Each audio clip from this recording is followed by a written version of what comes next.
கிட்டத்தட்ட ஒரு 15 வருஷமாக ஸ்டடி பண்ணுற புதுச்சேரியோட குற்றங்களை பேக்கப் எல்லாம். ஆனால் ஒன்று பார்த்தீங்கன்னா ரொம்ப முரண்பாடாக இருக்கும். பெரிய ஆலையெல்லாம் அசால்ட்டாக கொலை பண்ணுவாங்க. ட்ரிபிள் மர்டர் ஒரே நேரத்தில் எப்படி நிற்காம போவோம். மேட்டரோட சீரியஸ்னஸ் இருக்குல்ல. நீங்கள் கோர்ட்டுக்கு வந்து சந்தேகமாக இருக்கிற வழக்குகளை தான் கோர்ட்டு விடுதலை பண்ணும். ப்ரீவியஸ் மோட்டிவேஷன் இருக்குல்ல. முகிலன் வந்து தேவாவுடைய உறவுக்காரர். முகிலனோட மர்டரில் வந்து சத்யா லிங்க்டுனா ஸோ பிரேமாபசி இருக்குது. அப்போ தேவா மர்டர் பண்ணுறதுக்கான வாய்ப்புகளும் உருவாகுது. அதுக்கு பலிக்கு பலியாக சத்யா மர்டர் பண்ணுறது தான் கொண்டு வருவாங்க. கேஸ் கொண்டு வரது சொல்கிறேன். அதுதான் போலீஸ் எழுதுவாங்க. இப்போ ரிஷி ஆதி தேவா மர்டர் ஆகி கிடந்தாங்களா, ஃபஸ்ட்டு எப்படி தெரியுமா நியூஸ் வந்துச்சு, ரவுடிகளுக்குள்ளே இவனுக்குள்ளே சண்டை போட்டுக்கிட்டு செத்துட்டானுங்கன்னு வந்தது. இப்போ இருக்கிற இளைஞர்கள்கிட்ட இந்த ரவுடிசம் பண்ணணும், நம்ம ஒரு ஆளாக வரணும், ஒரு இன்ஸ்டாகிராமில் ஒரு மாதம் நடந்து போகணும், நமக்குன்னு பசங்க ஒரு பர்த்டே செலிப்ரேஷன் கூட பார்த்துருக்கோம், ரொம்பவே ஒரு மாதிரி பண்ணுறது, இதற்கு வந்து ஈஸியாக அடிக்ட் ஆகிடுறாங்களோ, அது அடிக்ட் ஆகி சொல்லிட்டு இந்த பாதையில் போயிடுறாங்க. மொத்தமாகவே சொல்கிறேன். ரவுடிசத்துக்கு அதிகபட்சம் 10 வருஷம். 20 வயசில் ஸ்டார்ட் பண்ணுறியா, 30 வயசில் உன் நெஞ்சில் புல்லட் இறங்கும். இந்த காரணத்துக்காக தான் இங்கே கொலை நடக்குதுங்கிறது தியரியெல்லாம் இல்லை. முடிவு ஒரு காலத்தில் இருந்துச்சுங்க. இப்போ சின்ன முடிவுக்குமே கொலை தான் தீர்வுங்கிற மாதிரி இளைஞர்கள் முடிவெடுத்துட்டாங்க. அது போதை பழக்க வழக்கமா, இல்லை அவங்களோட மைண்ட் செட்டா, இல்லை சமுதாய சூழலில் அப்படி கட்டமைக்குதா, இல்லை சினிமா கட்டமைக்குதான்னு தெரியல. எப்படிங்க ரவுடிசம் வந்து கெத்தாக இருக்க முடியும்? புஷ்பா படத்தில் செம்மரை கட்ட திருடுறவன் தானே அந்த ஹீரோ. அது எப்படி கெத்தா மாறிச்சு நான் கேட்குறேன். அனைவருக்கும் வணக்கம். இந்த சிறப்பு நேர்காணல் நம்மள வந்து வழக்கறிஞர் தமிழேந்தன் அவர்கள். வணக்கம் சார். வணக்கம் சார். புதுச்சேரியில மீண்டும் ரவுடிகளினுடைய அட்டகாசம் அப்படிங்கிறத தொடர்ச்சியா பார்க்க முடியுது. இப்போ அண்மையில பார்த்தீங்க அப்படின்னா பட்டப்பகல்ல ஒரு 3 ரவுடிகள் கொடூரமாக கொல்லப்பட்டிருக்கிறாங்க. எல்லாருக்கோடைய வயசும் பார்த்தீங்க அப்படின்னா 21 வயசுக்குள்ள தான் இருக்குது. எந்த பிரச்சனையினால இந்த கொலைகள்லாம் நடக்கு, என்ன முன் விரோதம் சார்? புதுச்சேரி வந்து கொஞ்சம் டிஃப்ரெண்டான யூனியன் டெரிட்டரி இருப்பான் ஒரு பகுதி. நடக்கிற மர்டர் எல்லாமே ரொம்ப ரொம்ப ப்ரூட்டல் மர்டர், ரொம்ப கொடூரமாக இருக்கும். பிகாஸ் அங்கே வந்து பாம் அடித்து கொலை பண்ணுறதுலாம் இன்னும் அங்கே இருக்குது. வெடிகுண்டு அடிச்சிருவாங்க கடைசா. நாட்டு வெடிகுண்டு கண்ட்ரிமேடு பாம் அடிப்பாங்க. இப்போ பெரிய பெரிய ஆளுகள்லாம் போட்டிருக்காங்க இங்கே புதுச்சேரியில். அசால்ட்டாக போடுவாங்க. அது என்ன மைண்ட் செட்டாக தெரியல. ரொம்பவே சின்ன ஏரியா, அதுக்குள்ளேயே ஏரியாவா பிரிச்சுக்கிட்டு ரவுடிசம் பண்ணுவாங்க அப்படிங்கிற மாதிரி. தெருவுக்கு ஒருத்தவங்க இருப்பாங்க. தெருவுக்கு ஒரு ரவுடி கண்ட்ரோல் பண்ண முடியாது. அது என்ன ரீசன்லாம் தெரியல. அது நான் கிட்டத்தட்ட ஒரு 15 வருஷமாக ஸ்டடி பண்ணுறேன் புதுச்சேரியோட குற்றங்களை பேக்கப் எல்லாம். ஆனால் ஒன்று பார்த்தீங்கன்னா ரொம்ப முரண்பாடாக இருக்கும். பெரிய ஆலையெல்லாம் அசால்ட்டாக கொலை பண்ணுவாங்க. இதில் பார்த்தீங்கன்னா ரிஷி ஆதி தேவா 3 பேர் தான் மர்டர் ஆனது, இறந்து போனது. இதில் பார்த்தீங்கன்னா ரிஷி வந்து டஸ்தான்னு சொல்லி முன்னாள் தாதாவோட பையன். ஆதி தேவா அவங்க 3 பேருமே ஃப்ரெண்ட்ஸ். இவங்க 3 பேருமே என்ன செய்கிறாங்கன்னா, முகிலன்னு சொல்லிட்டு தேவாவுடைய உறவுக்காரர், ஒரு அண்ணன் முறையில் பன்ருட்டியில் மர்டர் ஆகிறார். அந்த மர்டருக்கு வந்து சத்யா அந்த கும்பல், அவங்க ஒரு கேங்ஸ்டர் ரவுடி கும்பல், இன்னொரு கும்பல், இது நிறையா இருக்குது, டீமான்னு சொல்கிறேன். அந்த கும்பல் தான் இந்த கொலை செய்து இருக்கும் அப்படின்றது தேவாவுடைய எண்ணம். அவன் தான் கொலை பண்ணிட்டானுங்க. அது கேஸை பார்த்தா தெரியும் அவங்க பண்ணாங்களா என்ன ஏதுன்னு. அதனால சத்யாவை எப்படியாவது பழி வாங்கணுங்கிறது தேவாவுடைய நீண்ட நாள் ஒரு பிளான். அப்போ ரிஷி ஆதி அவங்க ஃப்ரெண்ட்ஸு தானே. அவன்கிட்ட போய் தேவா சொல்கிறாரு, நம்ம எப்படியாவது சத்யாவை மர்டர் பண்ணணும், விட்டக்கூடாது அவனை அப்படின்னு. அதுக்கான நண்பர்கள்கிட்ட சொல்கிறாரு, உறவுக்காரரை கொண்டுட்டாங்க, என்னை சப்போர்ட் பண்ணுங்க. அப்போ சரி ரைட் பண்ணிடலான்னு சொல்லிட்டு சத்யாவுக்கு ரூட் எடுத்துக்கிட்டே இருக்காங்க. ரூட் எடுத்துகிட்டு February 14 சத்யா வந்து தன்னோட லவ்வரோட லவ்வர்ஸ் டே கொண்டாடுறது ஒரு இடத்துல ஒதுங்குறாரு. அப்போ இவங்க லைன் எடுத்துடுறாங்க. யார்? தேவா, ரிஷி, ஆதி 3 பேரும் லைன் எடுத்தோன்னே அது பாம்பின்கால் பாம்பரியும்பாங்கல்ல. சத்யாவுக்கு தெரிஞ்சிருச்சு நம்மளை வந்து சுற்றிட்டாங்கன்னு. ஆனால் தனக்கு தெரியுதுன்னு அலர்ட் ஆகிறது கூட இவங்க 3 பேருக்கு உணர முடியலை. ஆயுதம் இல்லாமல் இருக்கான், லவ்வரோட தான் இருக்கான், போட்டுடலாம் அப்படிங்கிறது அன்னைக்கு பிளான் படி சத்யா சாவது தான் பிளான். ஆனால் இவங்க உள்ளே இருந்த சத்யா மூளை வேலை செஞ்சு டக்குன்னு தான் அவங்க தன்னோட கூட்டாளிகள்லாம் அடிக்கிறாப்புல. ஏன் சுட்டு போட்டவனு வர்றதோட ஆயுதத்தோட வாங்கடான்னு துப்புன்னு அவங்க வந்துட்டாங்க. ஒரு 7 பேர் மடக்கி, இந்த 3 பேரை மடக்கி பைக்கு தான் மடக்கி ஏற்றிட்டு அந்த பகுதிக்கு கொண்டு போகிறாங்க. இதான் ரெயின்போ நகரில் ஒரு ஆள் நடமாட்டம் இல்லாத ஒரு பழைய பில்டிங்கில் அழைச்சிட்டு போயிடுறாங்க.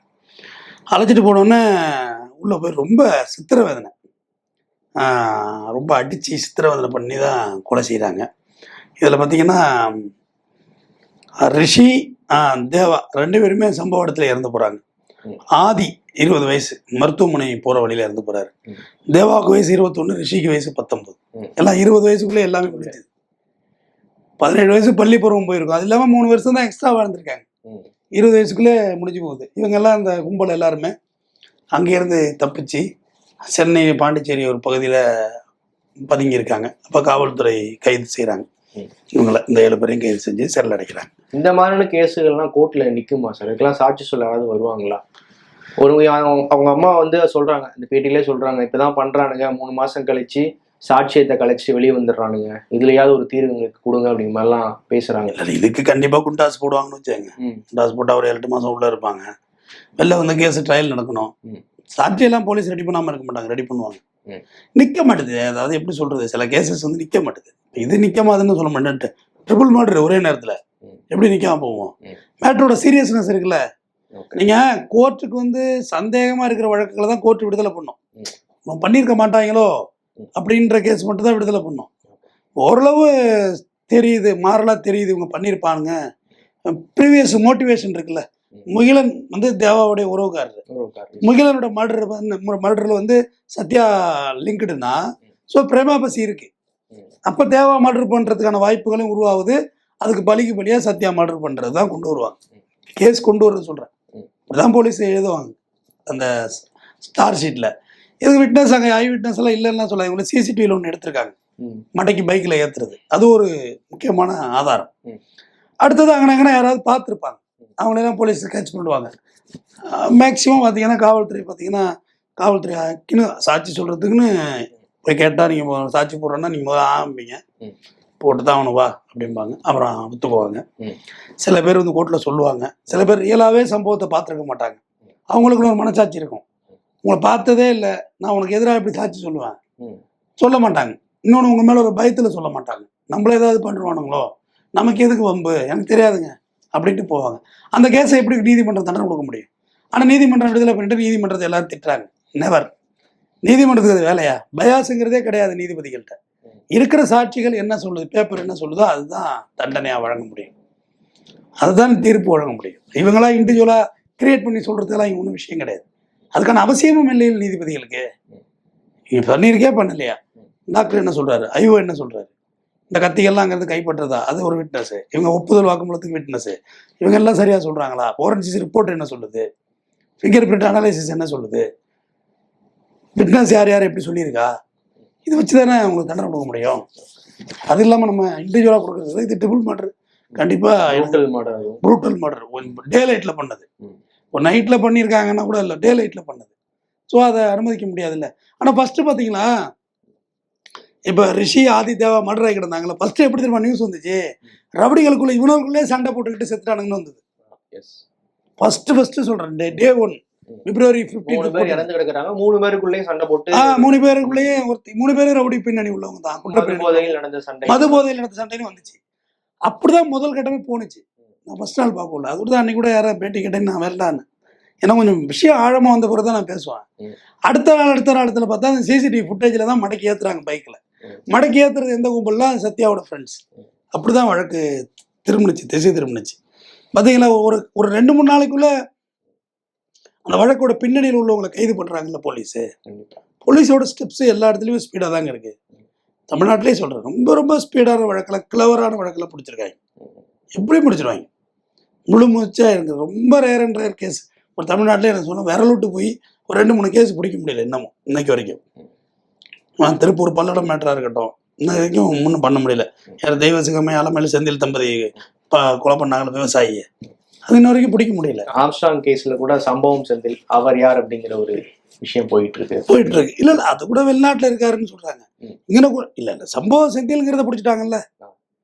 உங்களை ஆளை பிடிக்கிறது 2வது பட்சம். நிறைய அது எப்போ ஒன்றுமோ உங்களை பிடிச்சிடலாம், நீ தப்பிக்க முடியாது. லுக் அவுட் நோட்டீஸ் கொடுத்துட்டாங்க, நீ தப்பிக்க முடியாது. பட் இன்னாருங்கிற ஐடென்டிஃபை பண்றாங்கல்ல. மரியாதைக்குரிய அமைச்சர் K.N. நேரு அவருடைய சகோதரர் ராமஜெயம் மர்டரு இன்னைக்கு வரைக்கும் பெரிய குழப்பம்தான்.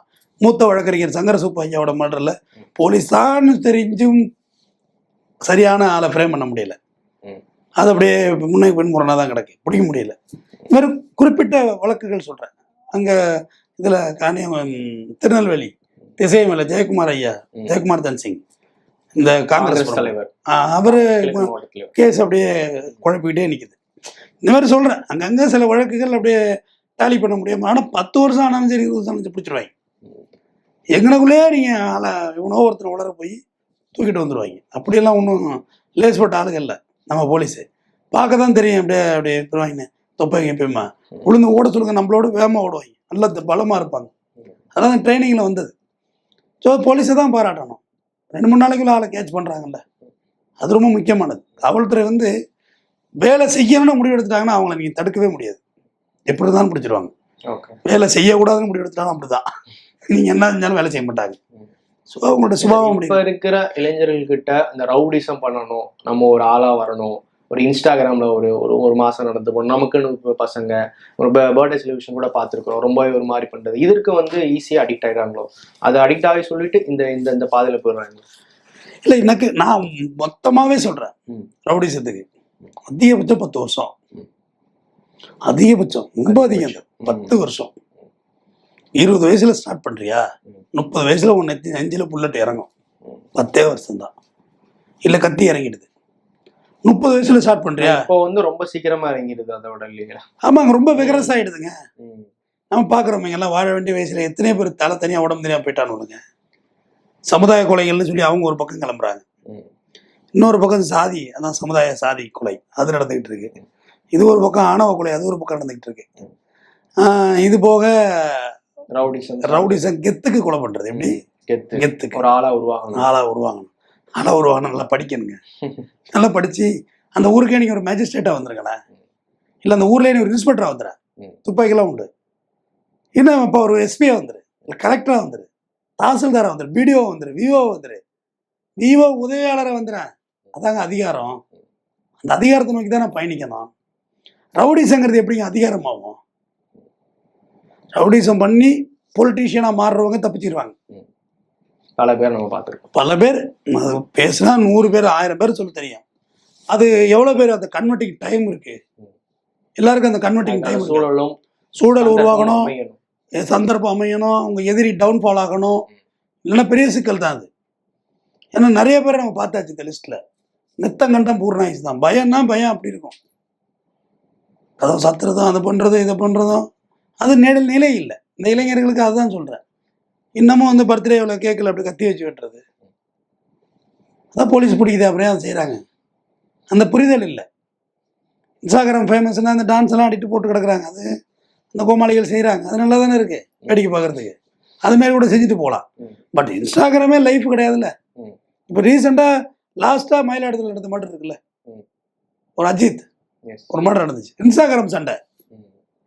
இவருக்கு ஒரு கேஸ் இருக்கு, ஒரு இடத்துல செம்மனார் கோயில் பக்கம் அப்ஸ்கான்ல இருக்காரு, இன்ஸ்டாகிராம்ல வாடா பார்ப்போம் எங்க ஊருக்கு, வாடகை பார்ப்போம் உங்க ஊருக்குன்னு சொல்லி கடைசியாக மாயவரம் பஸ் ஸ்டாண்ட்ல போய் மர்டர் ஆகுது. நடந்துச்சுல பார்த்தோம்ல. ஸோ இன்ன காரணத்துக்காக தான் இங்கே கொலை நடக்குதுங்கிறது தியரியெல்லாம் இல்லை. முடிவு ஒரு காலத்தில் இருந்துச்சுங்க. இப்போ சின்ன முடிவுக்குமே கொலை தான் தீர்வுங்கிற மாதிரி இளைஞர்கள் முடிவெடுத்துட்டாங்க. அது போதை பழக்க வழக்கமா, இல்லை அவங்களோட மைண்ட் செட்டா, இல்லை சமுதாய சூழலில் அப்படி கட்டமைக்குதா, இல்லை சினிமா கட்டமைக்குதான்னு தெரியல. எப்படிங்க ரவுடிசம் வந்து கெத்தா இருக்க முடியும்? புஷ்பா படத்தில் செம்மரை கட்ட திருடுறவன் தானே அந்த ஹீரோ, அது எப்படி கெத்தா மாறிச்சுன்னு நான் கேட்குறேன். லாஜிக்கா பேசுவோம். இல்ல அதுதான் இப்ப இருக்கிற சமூக இளைஞர்களால விரும்பப்படுது. ஆமாங்க, மாத்தணும் அந்த ஒரு அதுதாங்க மாறுது. இப்ப நான் பேசுறது, நான் இந்த ரவுடிசம் பத்தி பேசுற விஷயம் இது உன் பேப்பர்ல இருக்கு, 1008 நியூஸ் போட்டீங்கன்னா பாலிமரி எல்லாத்துலயும் வரும். பட் அந்த கன்க்ளூஷனுக்காக வேண்டி தான் நான் பேசிட்டு இருக்கேன். அடுத்த ஜெனரேஷன் துப்பாக்கி வடிவிலையும் கத்தி வடிவிலையும் வணங்க வேண்டிய நிலைமைக்கு போயிடக்கூடாதுல்ல. அது நிலையும் இல்லை. இல்லை, கல்வி ஒண்ணுதான் ஆகப்பெரிய சொத்து, நம்மள்ட்ட எடுத்துக்க முடியாத சொத்து. ஆனால் இதை விட்டுட்டு நீங்கள் வந்து ரவுடிசம் பண்ணுறோங்கிறதும் கெத்து பேசுறதும், யார் சில பேர்கிட்ட பேசவே முடியல. நிறையாளர் கொலை, ஜெயிலு, இந்த இந்த மைண்ட் செட்டில் இருக்காங்க. எப்படி அவங்களாம் ஜேர்னி பண்ண போகிறாங்கன்னு தெரியல. நான் கிட்டத்தட்ட ஒரு 16-17 வருஷமாக இந்த துறையில் தான் இருக்கேன். எல்லா ஜெயிலுக்கும் நான் போய் தான் வர்றேன். எல்லா ஜெயில் சூப்பர்னே எனக்கு நல்லாவே தெரியும். ஆனால் ஒரு நாள் கூட என்னால் ஜெயிலில் இருக்க முடியாது, 24 hours இருக்க முடியாது. வக்கீல் மனு பார்க்க போகிறோம்ல, ஒரு 2 hours, சனிக்கிழமை ஆனால் 10 to 1, மற்ற நாளாக இருந்தால் 3 to 5, 2 hours இந்த மொபைல் இல்லாமல், பர்ஸ் இல்லாமல், இந்த எதுவுமே இல்லாமல், எதை எடுத்துகிட்டு போகக்கூடாது. வாட்ச் கட்டிக்கலாம், அது இந்த வாட்ச் கட்டக்கூடாது, வேறு என்ன ஸ்மார்ட் வாட்ச் கட்டக்கூடாது, எலக்ட்ரானிக்ஸ் குட்ஸு, பாக்கி நகையெல்லாம் போட்டிருக்கலாம், அதெல்லாம் ஒன்றும் பண்ணாது. இந்த மாதிரி குட்ஸெல்லாம் எடுத்துகிட்டு போகக்கூடாது. அந்த ஒரு 2 hours இந்த மொபைல் ஃபோன் இல்லாமல் வெளி உலக தொடர்பு இல்லாமல் என்னால் இருக்கவே முடியல.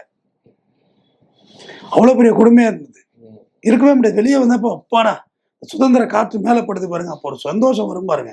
நீங்கள் வாங்க, நான் ஜெயிலேருந்து வெளில வந்த விடுதலை ஆகி வந்த சிறைவாசிகள்கிட்ட உங்களை அழைச்சிட்டு போகிறேன். ஜெயிலில் 6 மாதம் 3 மாதம் போயிட்டு வரதெல்லாம் ஒரு எஃபெக்ட் தெரியாது நெறியாளரை. 10 வருஷம் 15 வருஷம் முடிச்சுட்டு வர்றாங்கல்ல, அவங்கள பேசுகிறேன். இந்த உலகின் மிக பக்குவமான மனிதர்கள் அவர்களாக தான் இருப்பார்.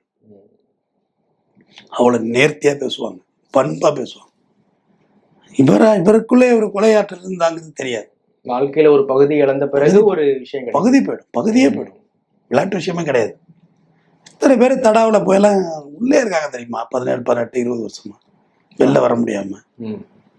கோவை பாம்பிளாஸ்ட்லாம் பாருங்க, காலமே முடிஞ்சது, ஏஜ் ஆகிட்டு அவங்களுக்குலாம் சிறுநீரக ஃபெயிலியர் ஆகி இந்த நிலைமைக்கு வந்திருக்காங்க. இன்னமும் சிறையில் தான் இருக்கிறாங்க. எவ்வளோ பேர் அப்படி அடிக்கிட்டே போவான். கொஞ்சம் மிஸ் ஆனிச்சுன்னா லைஃப் எங்கேயே போயிடும். இந்த இளைஞர்கள்லாம் கொலை பண்ணிக்கிறாங்கல்ல, இப்போ தெரியும். ஒரு கேஸ் தண்டனை ஆகிட்டுனா என்ன பிடிக்கும் சொல்லுங்க? ஒரு கேஸ் லைஃப் எடுத்துடுறீங்க, 15 வருஷம் 14 வருஷம். High court appeal, supreme court appeal, அதில் எப்படி உங்களுக்கு நிற்கும்? சுப்ரீம் கோர்ட்டில் கேஸ் கொடுத்து SLP நம்பர் பண்ணி உங்களை விடுதலை பண்ணுறதுலாம் அவ்வளோ ஈஸியான விஷயம் இல்லை. அதுக்கெல்லாம் அவ்வளோ படம் வேணும். இப்போ கூட இதை பற்றி நீங்கள் சுப்ரீம் கோர்ட்டில் ஒரு கேஸ் நடத்தணும், இந்த மாதிரி கேஸ்னா, ஏன்னா என்னோட ஒரு ரெக்வஸ்ட்னா கூட ஒரு குறைந்தது 10 லட்ச ரூபா வேணும். வக்கீல் ஒரு டைம் போயிட்டு வருது, ஃப்ளைட் டிக்கெட் என்ன சார்ஜ், அங்கே ஒரு வக்கீலை நான் என்கேஜ் பண்ணணும், என்ன ரெகுலராக ஃபாலோ பண்ணுறதுக்கு. அவ்வளோ விஷயம் இருக்குல்ல. ஹைகோர்ட் வந்துமே எல்லா கேஸும் ஹைகோர்ட்டில் ஆகுதுலாம் சொல்ல முடியாது.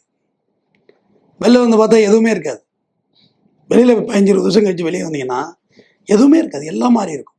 உங்கள் பிள்ளையெல்லாம் ரொம்ப ஹைட்டாக வளர்ந்துருப்பாங்க, பெருசாக நம்ம மேலே பட்டுதலாவெலாம் இருக்க மாட்டாங்க, அப்பா பாசம்லாம் இருக்காது. எவ்வளோ அவங்க அந்த பையன் கஷ்டப்பட்டுருப்பான் சின்ன வயசில். அந்த நேரத்தில் அப்பா இருந்திருக்க மாட்டார்ல. பள்ளிக்கூடத்தில் அப்பா கூட்டுவாங்கன்னா அப்பா இல்லை, எங்கே போயிருக்காரு, ஜெயிலில் இருக்காரு. எவ்வளோ மனசு வேதனை பண்ணுறது. இதெல்லாம் தெரியாம அறியாம பண்ணிடுறாங்க, அடுத்து ஃபீல் பண்றாங்க அப்படின்னு. அதன் பிறகு காலம் கடந்து ஃபீல் பண்ணாலும் வேலையாவது இல்லை, அப்படி எல்லாமே போயிடுது இல்லை. இங்கே வருவாங்க வாரத்தில், நான் சொல்கிறேன் எப்போயாவது வாங்க, நான் ஷூட்டெல்லாம் ஒத்துக்க மாட்டாங்க. ஏன்னா அது மறுபடியும் அவங்கள ப்ரொஜெக்ஷன் பண்ணிக்க விரும்ப மாட்டாங்க. அவங்க எல்லாமே ரொம்ப தன்மையாக பேசுவாங்க, புத்தகம் படிப்பாங்க, என்னோட உட்காந்து நிறைய விஷயம் உலகளாவிய விஷயங்களை பற்றி பேசுவாங்க. ஒரு 1 hour 1/2 hour பேசிட்டு அவங்க சரி தம்பி கிளம்புறேன்னு. அவங்க என்னோட மனநிலையை பார்க்கல, நான் இன்னும் பக்குவம் ஆகிட்டு இருக்கேன் அவங்கள்ட்ட பேசி. கோவமே படக்கூடாது தம்பி அப்படிம்பாங்க. கோவமே படக்கூடாது, ரொம்ப பொறுமையாக நிதானமாக இருக்கணும். 25 வருஷம் கழிச்சு நீங்கள் ஜெயிலேருந்து வந்து என்ன தெரியும் உங்களுக்கு? இந்த ரோடு வாசி பாலங்களும் எல்லாமே மாறி போயிருக்கும்ல உங்களுக்கு. சொந்தக்காரங்களை பாதி பேர் இருக்க மாட்டாங்க, பாதி பேர் இருப்பாங்க. சொச்ச காலம் ஃபுல்லாக அந்த ஜெயில் கதையே உங்கள்கிட்ட கேட்டு உங்கள் டோட்டல் ஆஃப்டர் தட் ஜெயில் லைஃபே உங்களுக்கு முடிச்சு விட்ருவாங்க. உங்களை பேசவுள்ளே ஒரு தள்ளி வச்சு தான் பேசுவோம். ஆனால் இப்போ என்ன ஆகி போச்சு திரும்ப? இப்போ எப்படி திரும்ப இருக்கு? அண்ணன் தான் அந்த மர்டர், அண்ணன் அதான் அந்த மர்டர் அடிச்சது, டபுள் மர்டர் அடிச்சது இவர் தான். இப்படி ஒரு ஜூம் கிளம்புறாங்க. இதில் இளைஞர்கள் தான் சொல்கிறேன், வெளியாலாம் கிடையாது. அப்போ அது எப்படி இவங்க ஹீரோவாக ப்ரொஜெக்ஷன் பண்ணுறவங்க எப்படி இருக்க முடியும்? எவ்வளோ கெடுதலான பாதை அது. அதுதான் இளைஞர்களை சொல்கிற ஒன்றே ஒன்று தான். நான் சொல்கிறது பூமரா தெரியும், பூமரங்களா தெரியும், கரெக்டா? கண்டிப்பா, பரவாயில்ல. என் தம்பியே தானே பரவாயில்ல, சந்தோஷம், பரவாயில்ல. பூமருக்கு வேண்டியது பார்த்தில்ல. நான் சொல்றது அதுதான், படிங்க. படிப்பு உங்களுக்கு ஒரு அதிகாரத்தை கொண்டு வரும். அந்த அதிகாரத்தை வச்சு நீங்க 4 பேருக்கு உதவி பண்ணலாம். நீ செய்ய வேண்டியதை அப்புறம் செய்யலாம், செய்ய வேண்டியதை அப்புறம் நீ பொறுமையாக செய்யலாம். அதுக்கு முன்னாடி படிப்பு. இப்போதைக்கு ஒரு 30 வயசு வரைக்கும் எஜுகேஷன், அதை வச்சு வேலை வாய்ப்பு, ஒரு கல்யாணம் பண்ணிக்க, 25 26 வயசுல ஒரு கல்யாணம் பண்ணிக்க, குழந்தை குட்டி, அவங்கள படிக்க வைக்கிறது, அப்படியே வாழ்க்கை லென்த்தாக அப்படி எடுத்துகிட்டு போயிடலாம். ஒரு 50 60 70 வயசு வரையும் வாழ்ந்துடலாம். இது அவ்வளோ நூறுலாம் இழுக்கவே முடியாது. 20 ஆரம்பிச்சா 30, 30 ஆரம்பிச்சா 40, 40 ஆரம்பிச்சா 50. பார்த்தாச்சு, பெரிய பெரிய டீம்லாம் பார்த்தாச்சு, பெரிய பெரிய டானெல்லாம் பார்த்தாச்சு. ரொம்ப லாங் லீவ் இல்லை. சட்டமும் அனுமதிக்காது, காவல்துறையும் அனுமதிக்காது, எதிரிகளும் அனுமதிக்க மாட்டாங்க. 1 life 1 death இருக்க வரையும் சந்தோஷமா இருப்போம். நன்றி.